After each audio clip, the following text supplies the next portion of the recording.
నమస్తే అండి. నా పేరు గణేష్. నా భార్య పేరు అనుష. మాది ఎండగండి అండి. నేను నా భార్యకి హ్యాంగింగ్ చేసుకొని మాట కూడా రాని స్థితిలో ఉండేది. మిగతా కూడా చాలా కష్టంగా ఉండేది. ఆ, ఏం గుర్తులేని పరిస్థితిలో ఉండేది ఇక్కడ తీసుకొచ్చే ముందు. కానీ ఇక్కడ తీసుకొచ్చే ముందు స్టార్టింగ్ ఇంపీరియల్ హాస్పిటల్లో తీసుకొచ్చారండి. అక్కడ అశోక్ కుమార్ సార్ గారు చూసి చాలా బాగా ట్రీట్మెంట్ ఇచ్చారండి. సార్ ట్రీట్మెంట్ ఇచ్చిన తర్వాత అందరిని గుర్తుపట్టడం స్టార్ట్ చేసింది. తర్వాత చాలా బాగా రికవర్ అయింది. మనిషి కూడా నార్మల్ స్థితికి వచ్చింది. తర్వాత సైకలాజికల్ ప్రాబ్లం ఉండి, ఫిజియోథెరపీ ప్రాబ్లం ఉండి, స్పీచ్ థెరపీ ప్రాబ్లం ఉండి వర్మ హాస్పిటల్ తీసుకొచ్చామండి. శ్రీదేవి మేడం గారు వాళ్ళ టీము నిజంగా చాలా బాగా చూశారు. ఇక్కడికి వచ్చిన టైంలో కనీసం నడవలేని స్థితిలో ఉండేది. బట్ నుంచోబెడదామన్నా కూడా నుంచోలేని స్థితిలో ఉండేది. చాలా నీరసంగా ఉండేది. ఇక్కడ తీసుకొచ్చిన తర్వాత నడక మాత్రం చాలా బాగా ఇంప్రూవ్ అయింది.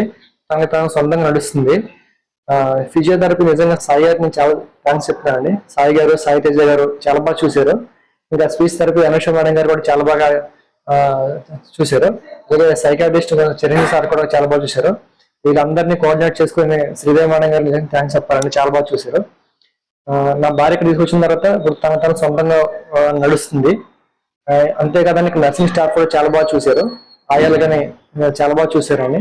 రూమ్స్ కూడా చాలా నీట్గా ఉన్నాయి. నేను వర్మ హాస్పిటల్ తీసుకొని చాలా హ్యాపీ ఫీల్ అవుతున్నాను. Thank you Varma hospital.